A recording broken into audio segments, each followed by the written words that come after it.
Hi everyone, Eric Screwwalla here. Today I want to talk to you about how a single penny can help you follow through and complete an estate plan. One of the biggest decisions you're going to make is to decide who's going to take care of the kids if you're not able to. Obviously, this is really important, something you don't want to get wrong, and you're obviously going to have a lot of things that are going to be important to you. Now, your spouse or partner is going to have certain things that are going to be important to him or her as well.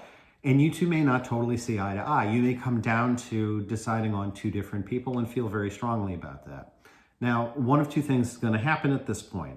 Either you figure out a way to make a decision between the two people you're deciding, or you give up altogether. Now, I don't want you to give up. And the reason is because giving up means you're handing over the authority to make that decision to a judge, who will decide where your kids are going to go at the point at which both of you are gone.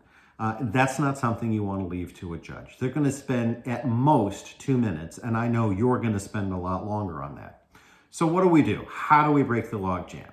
Well, that's where the penny comes in. If you're down to 2 names, flip a coin. Now, I know you're thinking, why would I flip a coin to decide who's going to be the guardian for my kid? Here's why. Because presumably you and your spouse have both picked people who would be very good in the role. Flipping a coin allows you to make a decision. And here's what's going to happen. If in the next day or 2 days or 3 days, you're agonizing over that coin flip, oh my gosh, I can't believe I lost the coin flip. And now Uncle John instead of Aunt Sue is going to be the guardian for my kid.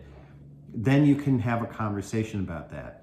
Talk to your spouse about the fact that you're very uncomfortable with the decision that the penny made for you. If, on the other hand, you flip a coin and Uncle John instead of Aunt Sue comes up and 3 days later you're not even thinking about it, then you've made a decision that you can live with and that will be okay for you. Now, there's a big enough decision, you may want to go from a penny to a quarter, but the fact remains that the best thing to do is to come up with some way to make a decision now. None of these things are unchangeable. Circumstances change over time, and you can come back and revisit this later. And maybe on the next go around, it'll be Aunt Sue instead of Uncle John. Love to get your comments, questions, and I'll be talking to you again soon. Thanks a lot. Bye.